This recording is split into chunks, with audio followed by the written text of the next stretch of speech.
complètement compétitif. Papa, on a fait des nous temps vote na kadia nous à se retrouver. Donc en ça là, en faire atina kolinae, aso bilona kolia, en ça là nyonso oya comme ça. Non, bande kobilo boyo. Tomonia wa biloko ya kolia basoso bapondu. Yepsa biso ndeni les autres c'est passé là de fort, babia souka. Alors papa tout banana peut-être la transfert d'effort et c'est pas ça comment. Combien de nous taper Timbongo pour ça faire les affaires. Moi ma détail. Le transfert d'effort est à 5%, mais des trop sûr. Direct, à la seconde, à la minute, donc au précis, à Zolvakuna, ce que vous attendez bien, sauf parce que l'agent va dire à Congrès Kanga, 16h. So, il y a après 16h, donc désolé. Ah ouais, ma camoué, ça y a Kobonga. Ici, tout ça attend un concurrent de mon côté. Parce que 2 jours, colline à destination.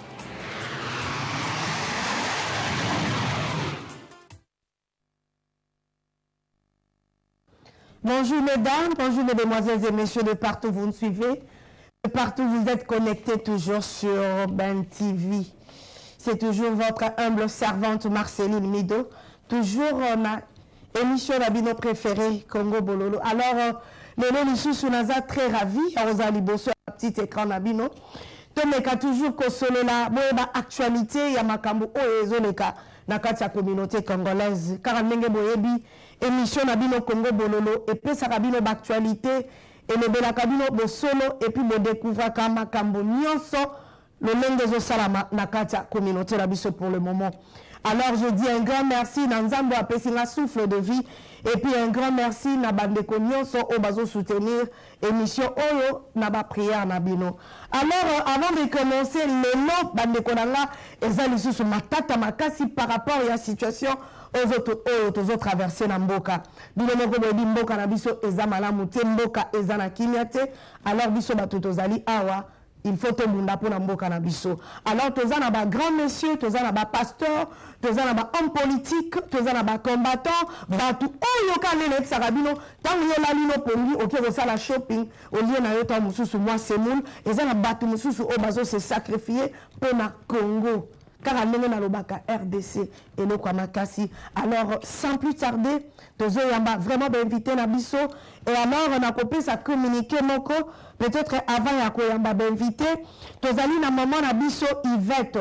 Maman na biso Yvette aza femme d'affaires au nzambe vraiment salingolu a aidé biso na kata communauté. Maman na biso Yvette aza côté ka azo sala vente, il y a ba télévision, il y a ordinateur portable et puis okokipe koti na mbongo à partir na ye et en plus de cela azali pe kosalisa service ya couture d'âme. Donc ce que za maman olingi ba tongela yo pena maputa ba tongelo robe soirée au contacter maman na biso Yvette. Alors yo mutoli koti na conteneur yo muto peut-être za na ba business Afrique azote kabilo kwango en gros. Ce qui pour l'ingi na détail kaka yo ordinateur, ba congélateur, biloko ebele, ba laptop, biloko ebele, ya biloko c'est ya qualité ya bien. Son numéro est 074 452 755 074 452 755. Alors le lot est en deux parties. Première partie, tu vois juste par rapport à la marche piqué pardon, le 17. Et puis deuxième partie, tu kolobela na koloba moi mingité mais na kotie la bino vidéo, bon mais ka ko découvrir enfant biologique, il y a papa na biso Emery Lumumba, o ya kufa po na Congo, moi na biologique azali. Aza textuellement lokola papa na ye, boko luka bo découvrir alors prochainement toko yambaye live boko poser ma question to ba si réellement aza mwana na ye ou bien copie. Alors beaucoup découvrir après 30 minutes sans plus tarder nous allons recevoir avec un grand plaisir nous allons recevoir président Akis. On a vu ça la fois passée que Azala qui président il y a communauté congolaise ou à Kambaki à ça qui est un bon travail à ce continuer toujours comme ça là et le lorsque to yambié par rapport à piqué à marche. Bonjour monsieur. Bonjour Marceline, bonjour à votre téléspectateur de Tango Oyo. Voilà. avec beaucoup de joie, tu es dessus sur les lots pour nous. Alors, sans plus tarder, toquer la deuxième guest, le pasteur de tous les pasteurs, Mouzé Dani, Balobi Azonga Kassimate. Bonjour, papa. Bonjour, maman. Na sepeli susu, ndenge, tu es susu na. Ici, quand on a makambo, vraiment, tout ça, on a préparé pour le bas. Voilà. Alors, Badekonanga, Nakeina, président Akis, papa Sangonini, Ezaka Likamba Piqué, ou des Alamakamou, Susu Boeli Lelo. Moi, ce que je dois citer dans les candidates, les piquets, il y a piqué le 17 de 11h à 15h. Voilà. Il bosse Downing Street.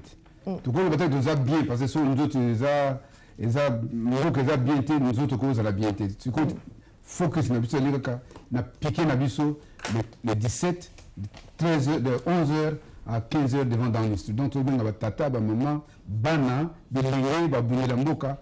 Il y a vraiment ébélé pour la préparation des autres qui ont déjà très bien.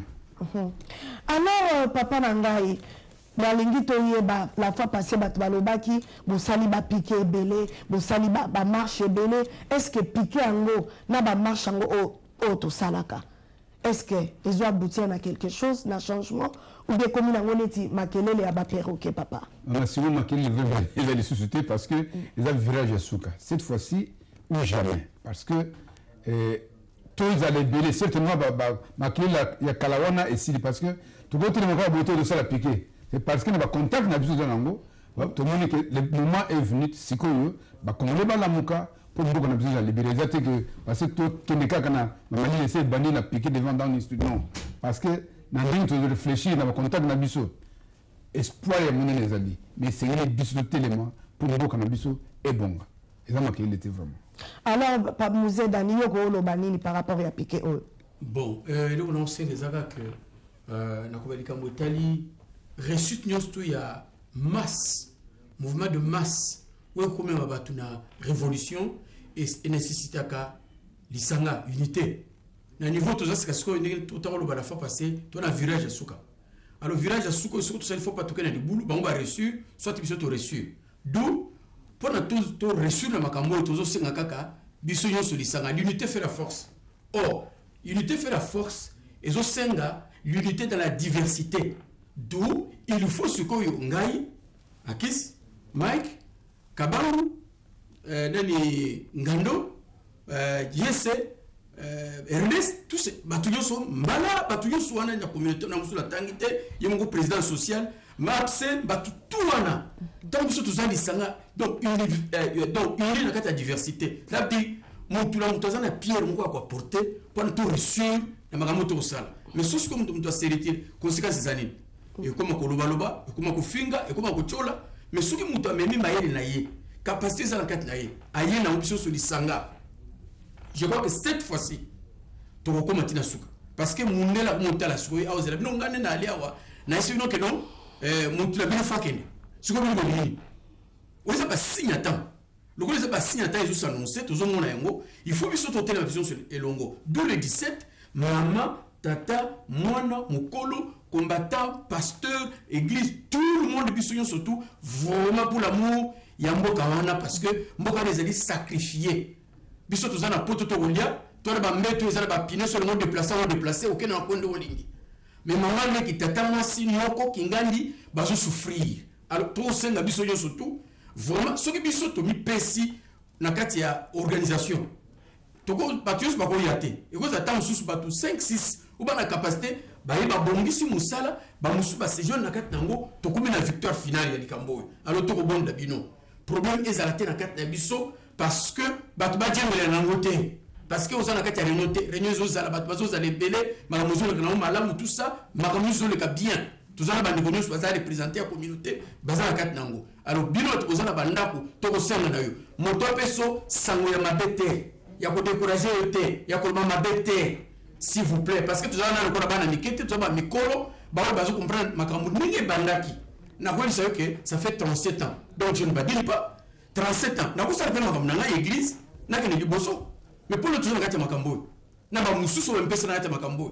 C'est que toujours ba place ni bikambu zali. Moi, personnellement, en tant que serviteur de Dieu, destiné prophétique à Congo, ils allaient yébani. Mikande komami, bisoto combat bakomi, bande koto telema. Tango koki, il y a un temps pour toutes choses. Tango kolia, ya koswana mais tango ya kobongisa ya paix pour la réussite yango.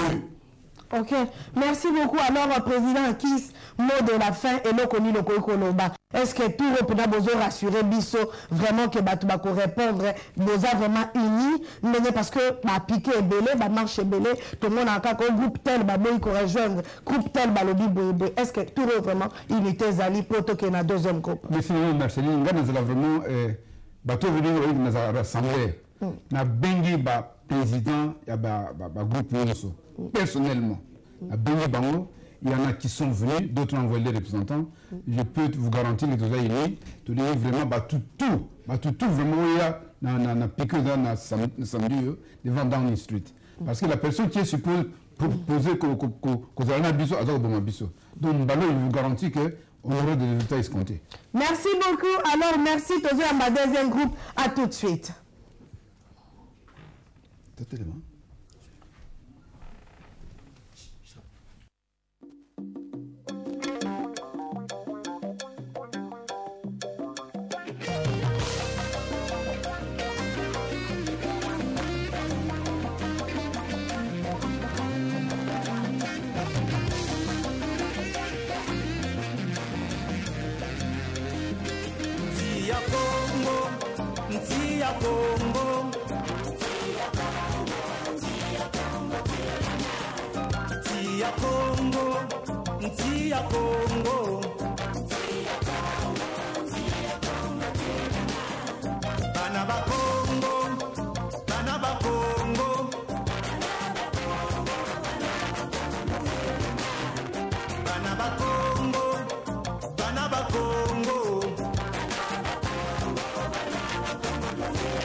Gouvernement, Bosangana,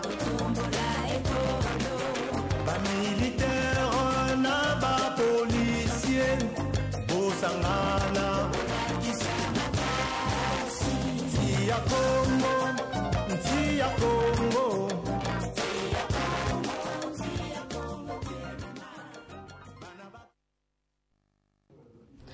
Alors, Bande Kuranga, toza de retour na kati ya plateau na biso ya Congo Bololo. Kande na epsibino tozo continuer koyamba Bande Konabiso karapo na makambo oyo ya piqué. Alors, toza la maman na biso, je ne sais pas, ça pour la première fois. Soko qu'on s'est présenté, bonjour. Bonjour, donc on va qu'on a Marie-Louise Abia, oui. Naza congolaise, il y a Brazzaville. Alors, ma extrême gauche nanga, Naza le grand monsieur, bonjour. Bonjour, comment nanga Isali Patrick Bassou, je suis Congo Brazza. Waouh, c'est étonnant, par le la nanga, Congo Brazzaville, écoutez la masolo, comment Nazo comprendre. Maman, vous la parole. Voilà, Congo Brazzaville écoute na masolo te Congo Brazzaville ezala toujours na kata masolo, c'est parce que en fait en Angleterre ba congolais ba bouger ke mingi te. Mais en France toza na kata masolo yango kala puisque problème eza na makambo ba congolais ya que ça bazo subir eza makambo moko biso pe tozo subir. C'est parce que en fait tozo ka maele ya ko sangana te. Hein? Tozo maele ya ko sangana te, tozo maele te ko mona revendre sika moko lo babon.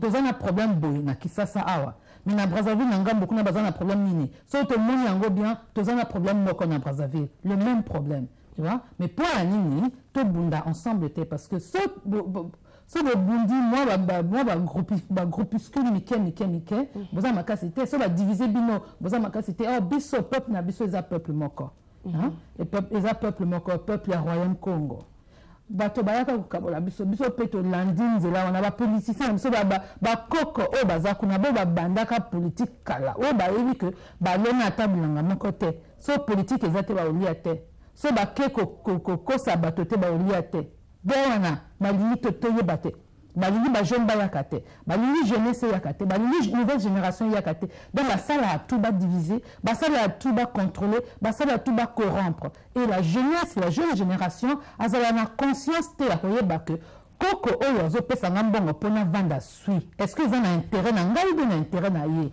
parce que so moto apesi yo mbongo alobi na yo kobunda te koloba te kosala eloko te via 10 000 oke evanda kuna li yango est-ce que yo motu na yo olobi avenir na yo basombi yango ou pas donc biso totelemi lelo parce que tomoni que comme toi na problème moko tobunda séparément tomoni que sagesse elobi tosangana biso nyonso le problème na bino bino mpe bolobi bolingi président na bino te eza makambo ya président te eza te tolingi président na biso te parce que soki olobi olingi président na bino te ekomi makambo ya bato toza na problème na ye te ye aza président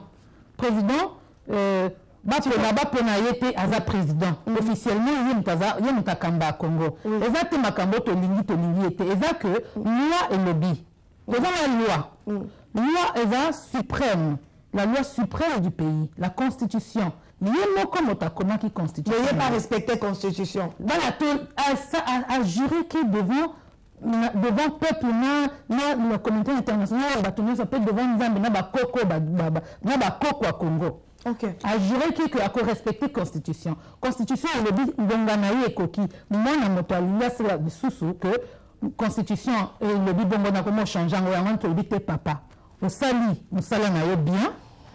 Aussi nous salons nous avons pe apemaka yo pe kendo pema tangwana alors na papa na biso alors bwana yebi ke bino bosasi biso mingi papa limbi sanga ezo émission Congo Bololo na yebi ke ba Brazzaville bo maki biso bo tindika biso bo bengala biso lokwa banyama bo reconnaître ki te na moment na ke toza peuple moko peut-être pour eyimbe ni bino na Brazzaville yango bolo bino tikotala to yeba ke to yuta to kanisa bato o pe ezangambo mususu parce que mai meka bola ga biso le bito za bato moko mais biso to linga bino mais bino bolinga biso te to kekuda de sali biso to sali mais wala magane surprise bande bozola nanga bande ko na biso braza bakoti masolo yango mais okole banini po bobeta ki biso bobomi biso bobengani biso lelo ba vie ya bato ba famille belé ya bato papa nanga ba se retrouver te ba koma na nzela likolo na bino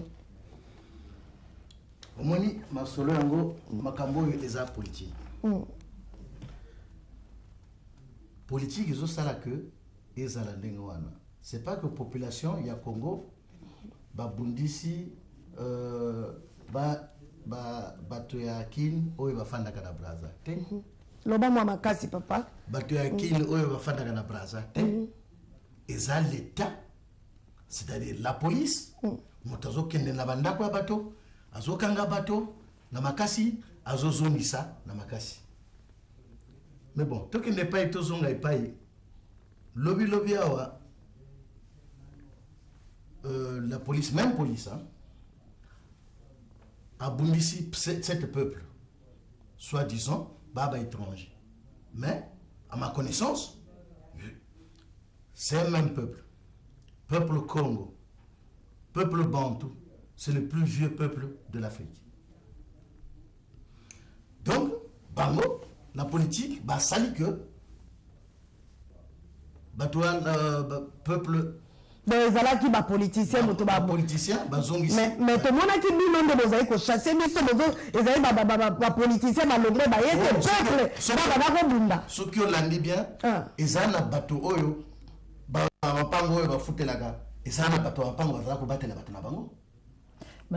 Et bah, on sous, bah, tika biloko, et pas y a afandaka. Na tiki biloko nanga awa tokena nupo mobulu ezo kota awa ba mosusu abatela bango kuna donc eza problème il y a l'état eza problème sans aller trop loin 2 minutes papa oui sans aller trop loin aujourd'hui batoni bazo songa po ba kende tela mana sasu nani motaka ozwa bango kuna ba barge zo traverser na Brazza mitingi za la kilelo à cause de Batonakin, baya ko telemena ye apesi bango mbongo lokola so nanga uti ko loba bapesi mo 10 000 o ko telema bapesi mo 10 000 o ko telema sikoyo tango bazongi na Brazza est-ce que bako tika la ko boma bango lisusu ou bien bako zongi sa bango lisusu po ba ko telemena sasu ça se oyo biso tokala toyina kala. Alors bandeko ngai vraiment mot de la fin maman okolo banini na bandeko nyoso braza o bazolanda yo. Une minute, Mamirangai, s'il vous plaît. Alors, donc, tu as piqué tout ça là, le 17, na le bosso anda quoi, Premier ministre. Voilà.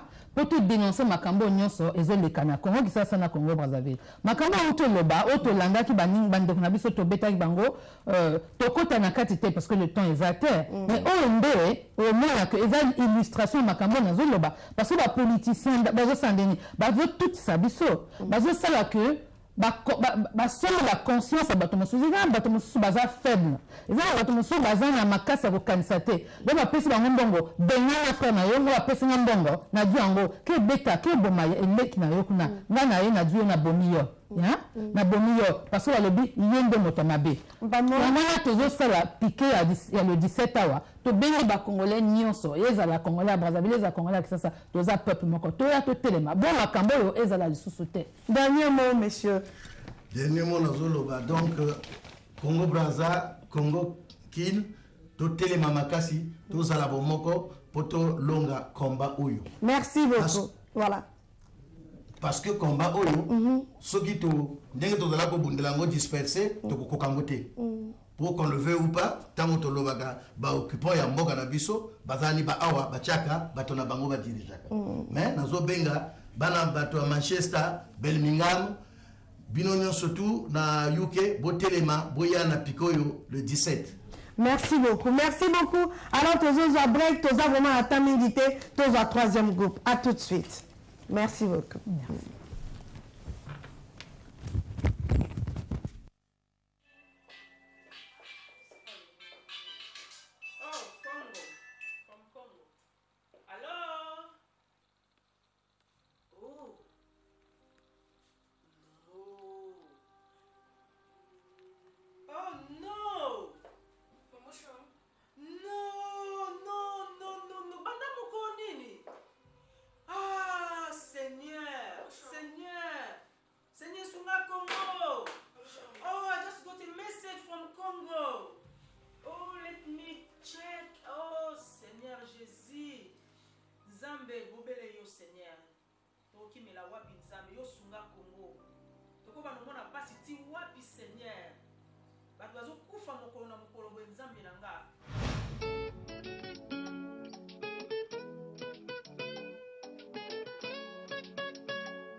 bonsomi ya ndako na bino elekaka oyo ya voisin balati poso ya meme kati na bango banko ye slogan na bango diviser pour mieux régner ce sola mon pays pour les arts et son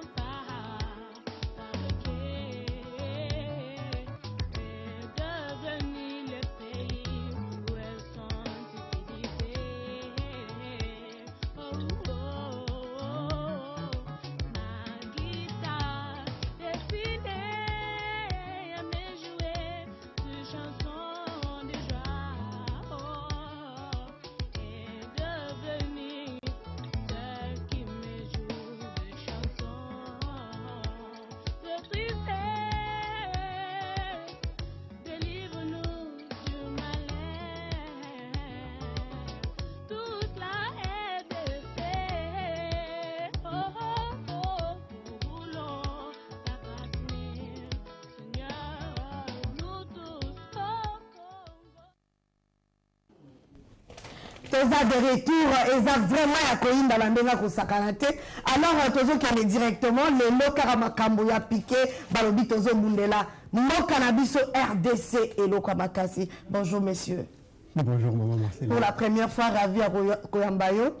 Est-ce que vous pouvez se présenter pour la bateau Baébioté, s'il vous plaît? Bon, normalement, Baïminga Mingi na Kombo ya Kitima, mais Kombo na Oya Komba, bateau Baébinga Makasi na Ngozali Mujahideen. Mujahideen. Mujahideen, yeah. Eza matata. Ah, tozala, papa la biso Mike. Kabwe. Bonjour papa. Bonjour maman Marceline. Alors on a bandi na yo papa la ngai sango za susunini pour na yo ki balobi yindi communauté mobimba pour la première fois balobi tendance nyonso eza na kati. Ya solo maman ya mbalo yo tendance nyonso eza na kati po tolobi na combat oyo ezali combat en dehors ya munguna o toza na ye en face toza na combat contre Bongai na contre Sokingaïté et l'homme ko salema te. Donc tolingi to la kiseke Bongai tozo combattre Bongai c'est-à-dire bato bakanisi ke soki kaka yezayete donc ba congolais bako ko sangana te. Et puis tozo combattre les sous eloko ezali fanatisme. Fanatisme puisque fanatisme ezo aveugler bato mingi. Au lieu que ceux qui déjà aveugles fanatiques même à temps aujourd'hui c'est le kamba malonga à comprendre en té à kenilonga na ndenga ki fanatisme ya ngonde mbalo yo tokei tolobi to bunda et contre monguno la face et contre Bongai et contre fanatisme ya ngonde omunike mbalo yo toute tendance confondue tous les combattants réunis résistants tout le monde est là pour na to la kisa monguna na biso ke biso moko déjà na ndenge na biso moko tobomi ki fanatisme tobomi ki Bongai et puis maintenant combat toujours na ngwezali contre ye monguna za face na biso c'est pour cela mobilisation et ça tous azimuts maman. Alors papa langa vous la parole. Bon maman Marceline merci mena opesa ngali loba oyo donc na loba toujours na ko sepelaka te ko sepela na ezala ti mokolo kana ekofungo eko sikwama. Donc tina ngai ko zala lelo liboso ya télévision na yo ezala d'abord pour opesa no appel oyo na bandeko nyonso tu ba congolais oyo bazwami partout awa na kati ya Royaume-Uni ko banda awa na Londres ko banda na Manchester, Liverpool, partout ici bazwami pour la séance oyo monene toza nango biso toyebi et vous allez le 17. Le 17 ezali samedi. Samedi ezali que nous ezali jour oyo mutu surtout azalaka libre. Donc tant surtout ko accepter et le comment côté wa bengi que non raison. Raison ezali te. Moka ezali na bosenga na yo il faut ozala na mokolo ya samedi. Yo mama, yo tata, yo elinge, moi c'est ton mobali. Donc tout c'est tout nga kozala na biso surtout mokolo ya le 17. Donc on a le banano wana yango. Alors ezana air nini? OK. Na bongisami ndenge ezali na kanisi bien ikozala na 13h, de 11h à 15h. Oui. Donc, ils allaient à partir de 11h, de 15h. Mais pendant les années, il fallait qu'ils aient la marche. Mais la monnaie comme si ils aient la marche, c'était plus que le gouvernement a fait de la marche, il a fait des autorités, il y a piqué. Donc, ils ont Downing Street. Ok. Donc, c'est ça. Ok, papa. N'a pas expliqué place N'a expliqué place wana ezalité que bamoni que tellement bato bakozala ebele loko bakozala ebele to contenir bino liboso ya Downing Street puisque pour na éviter ba dérapage puisque to confirmer les sources que exact premier test et loko police a rozalate biso moko nde to maintenir ordre na biso moko donc to ngi to la kisa Colombo que biso moko to komi na maturité il y a tout se contrôler biso moko tous a besoin que police ayate ya onde balobi to lingi to vérifier que réellement na nombre bokozala bino moko bokozala mesure ya ko se contrôler bino moko en charge. Oui. OK, merci beaucoup. Alors tous un dernier groupe, un grand merci pour la bino. À tout de suite. OK. Papa, nini New Way extra large. Eza agence, eza shop. Ya koteka biloko kolia to eza nini sio. New Way ezali ko pesa service. Donc to benga New Way extra large parce que eza un service belé. Donc to za multiple to créer ba rivière belé. Akata New Way. Ba rivière warande ngona ezali ko sopa akata plein Congo. Bon normalement lelo somba biloko. Mais bon, on a fait la course même transfert de fonds, on a fait la parlons pas. La primo compétitif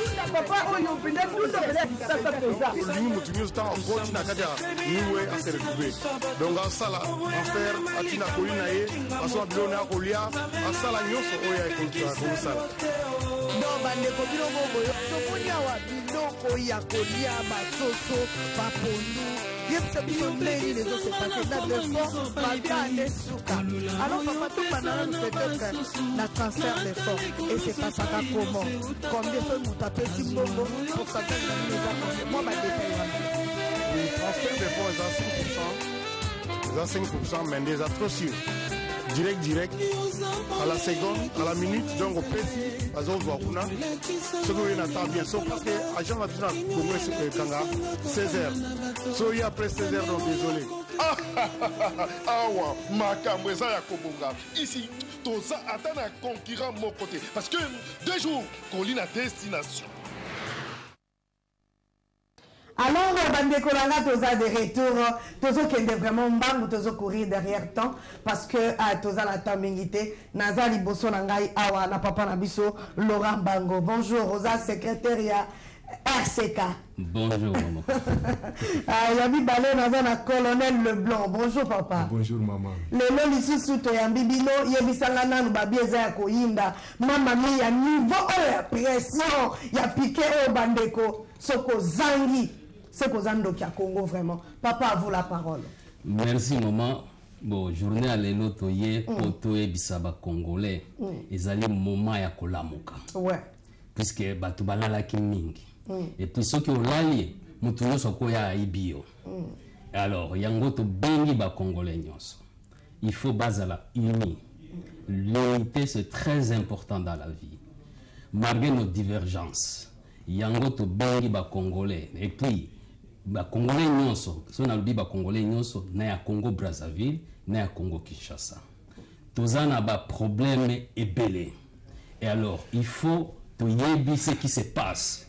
Joseph a utilisé nani président ya Sassou pour basala ba manœuvre na bango oyo ba beti bandeko na biso pour bazonga puisque yazala ki déjà na ba image na ye.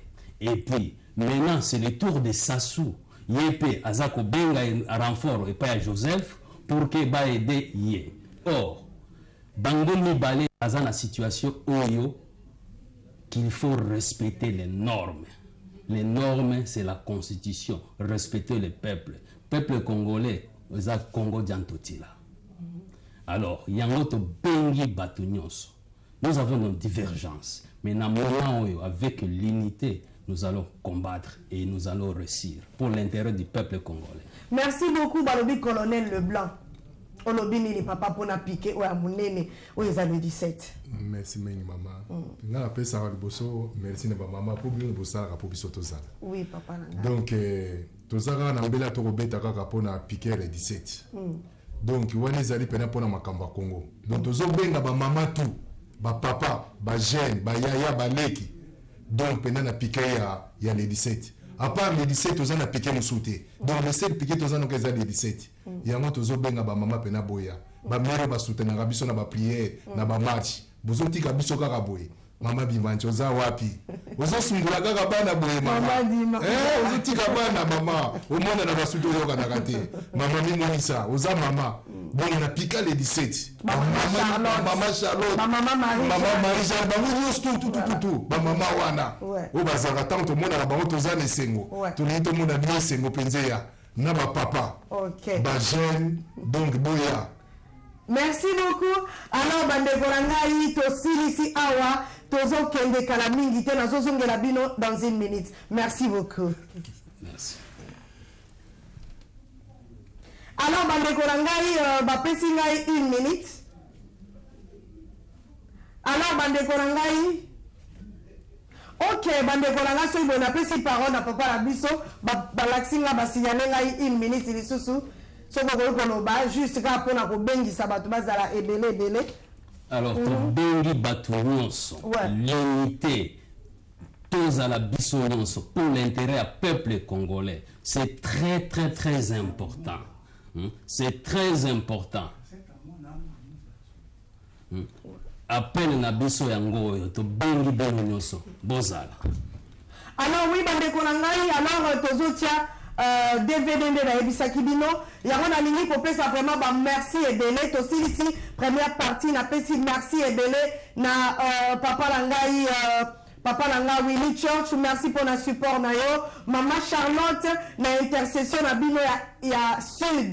Ba maman o bobondo latino langa vraiment zamba pambola bino makasi. Maman Langa Charlotte, na maman biso Charlotte o apusa kabis. Vraiment bozaki li pamboli makasi. Maman Chantal, maman Monique, ya groupe intercession ya ba maman ya Sud. Bo priya ki po na ngai esengo ngai na Zabak na Ben TV.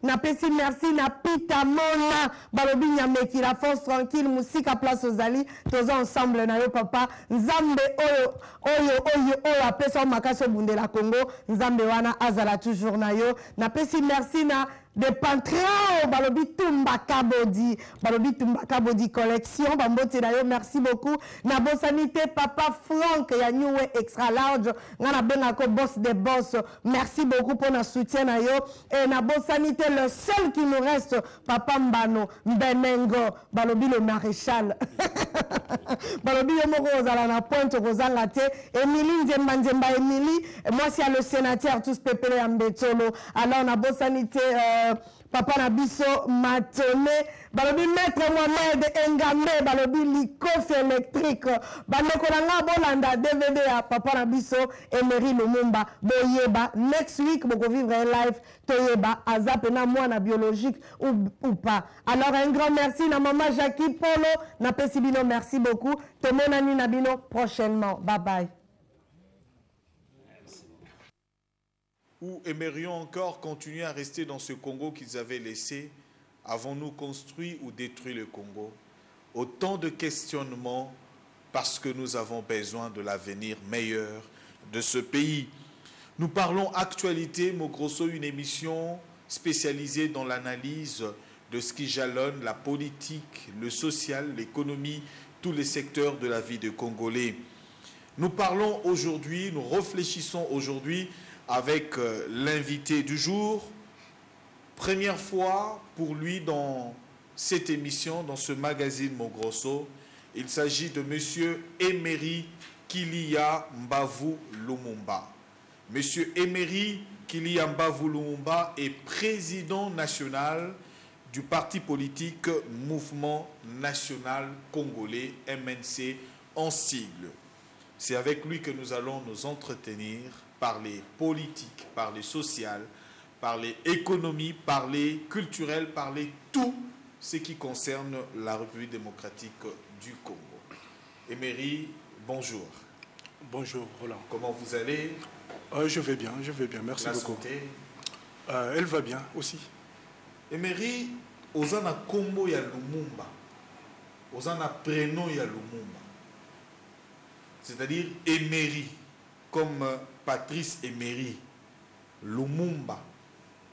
Mais na kati wana bakilia bambavu ekoti na kati. Siko tonito yeba poto longolana no équivoque wana. Poto monio pe o se coiffer lokola Lumumba, style Lumumba. Lati pe ba lunette lokola Lumumba. Oza Lumumba ya idéologie. Olingaka Lumumba. O s'inspirer na Lumumba. Na ba idéo ya Lumumba to oza Lumumba biologique, c'est-à-dire au outil na makila ya Lumumba au mwana o Lumumba boti Patrice Emery Lumumba. Donc en fait Lumumba azali papa nangai. Je suis le fils du monsieur Lumumba. Ah bon? Eh oui. Pour ceux qui sont jeunes, oui. Lumumba a coufi en janvier 1961. Donc aujourd'hui, pratiquement 54 ans. Donc, ceux qui ont voté pour Lumumba, donc ils ont 54 ans. Mais ils paraissent trop jeunes pour la Lumumba. Et ils ont l'accepté qu'ils ont 50 et quelques. Non, j'ai cet âge-là. Oh, ils ont les apparence, ils ont fait apparence, mais ça c'est mon âge. Je suis né tout, juste après Moria, Papa Nangaï. Ah bon? Ah. Alors, Monsieur Lumumba. Oui. Monsieur Emery Lumumba. Ce qui totali, tout ça l'analyse à Congo, Kobanda 1960, til de l'autre commune en 2015.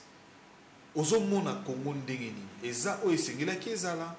Et komi place esengela ki comme to nan le comité. To ezaka na mo bandengi ndenge boy. To bandi déjà kokende. Na ba programme otoza na ngoto kokende déjà to atteindre moi et loko esengela itoza. Non, en fait, je dirais ceci. Congo, sur le plan social tout d'abord. Sur le plan social, Congo, Togo a évolué, maintenant évolué, mais pas vraiment comme un nationaliste pouvait le faire ou souhaitait. Vous comprenez? Donc, ceux qui nationalistes, Azalaka, Papa Nangaye, Asimba Ramboko, comme il n'avait pas fait longtemps, n'a pouvoir, il a fait que 3 mois. Donc, ceux qui n'attendent, c'est qui, au fait, bien qu'il y a Bandaki, Moussala Oyo, Penza Papa Nanga Koyo Sala, et ça qu'on reflétait dans Moussala Oyo, Musée Désiré Kabila, à Salaki, dans le peu de temps donc, de son existence. Vous allez comprendre. Donc, par là, on a déjà que ceux qui nationalistes, Penza, Asimbaka, Mboka Oyo, sur le plan social, surtout sur le plan social, Congolais, Congolais ou à l'élote. Et là, nous avons déploré sur le plan social, parce que Congolais, il fallait la pauvreté, pauvreté, pauvreté. Pauvreté, pauvreté, pauvreté. Les Congolais, au monde, partout aux Okene, nazo le kana balabala, nazo komona, deux fois nazo ko tambola, mona na telemi batu bazo kansabe mais donc qu'est-ce qu'il a ces messieurs? Mona na kena telemi, nazo nazo tala kaka batu. Je ne parle pas de monsieur ou bazar au tambola na ba jeep yamine de 4x4 en costume tout propre, chemise blanche, cravate. Nazo loba na petit peuple. Petit peuple wana mutaza ko souffrir, aza ko souffrir, donc aux otala kutuke ata eloka ko liezate. Une fois, namoni mwana moko ya moke ya azala qui peut-être na ba 10 ans, 11 ans. Aza ko teka ba papier mouchoir. Aza ko teka kaka deux papiers mouchoirs kaka deux. Il faisait déjà 21 heures. Ngana tuni yo fanarabe. Alobi nanga j'étais à Bandal. Alobi nanga no na fanara na Kaluka. Donc, mais comment moi na oyo, ce qu'on a se demandé, comment moi na oyo, na âge oyo na héros ya butuboy, aza kote kaka deux cartons, deux papiers kaka, deux paquets wana yanini. Pour 500 francs. Pour 500 francs. Donc, na comprendre penza que non, pas ces alliés na mboka oyo, ya kosakanate. Peut-être ceux qui passent oyo ezalé lo, et l'équipe passe oyo ezalaki kala. Donc, évidemment, dans l'exode rural, moi, mingi na ville, na Kinshasa, qui hier, mais en tout cas, pas si les lots, ezali plus yakosakanate. N'oubliez pas, Chine, tant a développé, abandaki na agriculture. Ceux qui Chine a qu'on nourrir nombre, abandaki qu'on nourrir nombre ya bateau, o yazalaranango. Siko baza ceux qui, à peu près, je ne sais pas, 4 et 5 milliards. Ceux qui Chine a qu'on nourrir bango. Comment biso to ko nourrir peuple té? C'est ça en fait. Alors sur le plan économique, qu'est-ce que tu as vu là dans ça analyse à Congo sur le plan? Alors, sur le plan économique, Nalazara ko s'est basé parce que moi je suis nationaliste comme mon père, je suis nationaliste comme Musée LDK. Sur le plan économique, au fait, wana izali kutu, qu'est-ce qui s'est passé? Tant que zalaki nazaki na bamboka ya bapaya. Na fandi mbalamoko to zalaki na moni na poto kuna hermoko moni azota la bina keno hermoko réputation ezo zala penzate bazolo banete ke non. Vous les Congolais, vous êtes comme ça, vous êtes des grands danseurs, vous ne savez pas grand-chose. Bon, Babloro Swana et Bandaki ko choqué ngai. Vous allez comprendre. Tout d'un coup, Obeloni Salamaki, tout d'un coup, quand le musée a eu pouvoir, la première des choses est Zalaki Kake, Toyoki, musée a eu pouvoir, Malamoko, franc congolais, un franc congolais valait $1. Tout d'un coup, mais non. Vraiment, ma camine est na tournée. Na bandi beaucoup s'intéresser si koyo na monsieur. Nathalie Boye, bien simple. Il ne souciait même pas na bamakambuke non à la ce qui ndengeni. Donc c'est ça caractéristique. Il y a musée. Donc ça donc yangwande ezali que et emballé et lobby makambo nyonso sur ba nationaliste. Après ça, tant que tout le monde dit Valère, il y a un franc, comment qui $1, tout d'un coup, nous avons fait dans la télévision, nous avons yoka. Étant toujours en Europe, Nathalie, chaîne de la télévision française, et qui a interviewé Yoweri Museveni, président de Ouganda. Bango va poser des questions, puisque Bango, si et lesquels arrivent Bango, tout ni Museveni, mais qu'est-ce qui se passe? Donc, qu'est-ce que ce monsieur a fait? Babane se réfère à musée. Qu'est-ce qu'il a fait pour réussir donc qu'on bouger l'économie en Mboka Mbalamoko et ça là que $1 est comme un franc. Mbalamoko, Museveni à lobby, yépé, aza pour comprendre ce que le monsieur avait fait. Vous allez comprendre. C'est ça. Donc makamunyo songa na kolobeza ko englober wana. Mais ce que j'ai exemple wana lelo. Aux exemple wana. Excusez-moi. Aux exemple wana. Aux c'est quoi exemple? Il y a Congo actuel. Au situe exemple wana wapi? Nulle part. Ah bon? Nulle part. Juste exemple nous on ça Okoluka les 4 coins du Congo au Monango. Et ça problème c'est un problème d'homme, un problème de volonté politique ou quoi? Non, au fait... Là, peut-être, Naomi Mato qui est sur le plan politique, autant là, les hommes politiques que nous avons dans le pays. Aujourd'hui, avec le mouvement Nyonso Tozomon, le parti politique Nyonso Tozomon, il n'y a pas de gens capables. Non. Ce n'est pas qu'il n'y a pas de gens capables. Ça, je ne saurais pas le dire. Mais, peut-être il y a des gens capables. Mais jusque-là, nous, on ne le voit pas. Nous, les nationalistes, comme nous, on veut diriger ce pays, on ne voit pas ces gens de monsieur qui va pouvoir diriger ces pays comme un nationaliste, comme Mouzé l'a fait. C'est ça, en fait, le problème. Ben, je ne sais pas si vous savez, il y a quelqu'un, bon, dites-le moi. Donc, vous trouvez qu'il y a... Jusque-là, il n'y a personne? Absolument pas. Personne. Ah bon? C'est pour cela, mais si vous doutez, bah, dites-le moi. Lemsusu na bungi. Yebisanga soki muze nazako tambola na mboka wala. Nazako tuna batwazo yebisanga ke meno mais vous ressemblez beaucoup, fils, vous ressemblez beaucoup à votre père. Mais papa moko abenga lobi mais oyebi après papa na yo, oyebi vrai nationaliste monsieur Zanani. Alobi nangayi muze. Monsieur, vous avez raison. Monsieur, vous avez raison.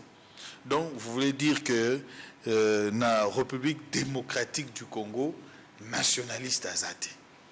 À part Mouzé ou Akoufaki. Non, au fait. À part Lumumba ou Akoufaki. À part Mouzé, donc, nationaliste azate. Monsieur Emery Lumumba lobi, nationaliste azate. Nationaliste azate. Nationaliste azate. Non, je le répète, nationaliste azalité.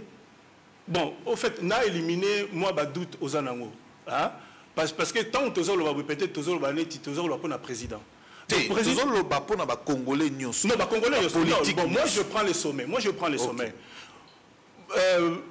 Président Kabila donc ne s'est jamais prononcé qu'il était nationaliste lui-même. Il n'a jamais fait. Bon, le archive nyonso. Beaucoup n'a nulle part. Oh, il y a le baki que Azali nationaliste. Ce sont les gens autour de lui qui lui colle cette étiquette, mais lui-même ne l'a jamais prononcée. Vous allez comprendre. Donc, cela veut dire, donc jusque-là, bon, et en plus de cela, Congo n'a pas l'histoire d'avoir des nationalistes militaires. Lui, il est militaire. Des nationalistes sont toujours des civils, comme mon père, Lumumba, Mouzé, Kabila, et mon fils. Ah bon, donc vous voulez dire que vous, Emery, oui, vous êtes nationaliste et les autres ne le sont pas. Ça c'est vrai. Alors, être nationaliste, c'est quoi en fait? Voilà. Écoute, le contenu nationaliste, c'est quoi? Bon, ça c'est une très bonne question. J'aime beaucoup cette question, M. Roland. Au fait, c'est quoi le être nationaliste? Mouzé, quand il était là, quand il y a eu quand il y a eu des troubles, bon, Azalaki n'a étranger, tant que papa n'a. Vous savez comprendre? Il avait dit non à Mobutu. Il avait dit non à Moïse Tshombe. Bien étant Katangé, il avait dit non à Moïse Tshombe. Vous comprenez? Donc, et puis, à Salaïne, à Kendeki Namaki. À Koï Namaki, donc il a dit non.